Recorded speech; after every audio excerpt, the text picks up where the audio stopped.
Hey guys, today I'll show you how to hack Subway servers.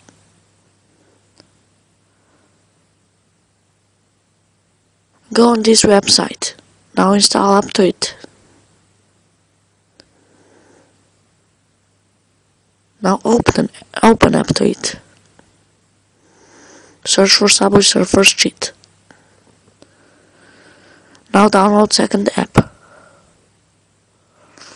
Open settings.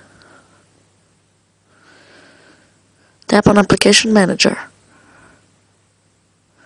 Find Subway servers. Open it.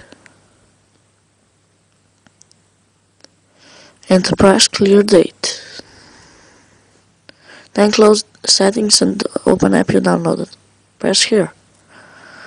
Click continue. Tap Apply.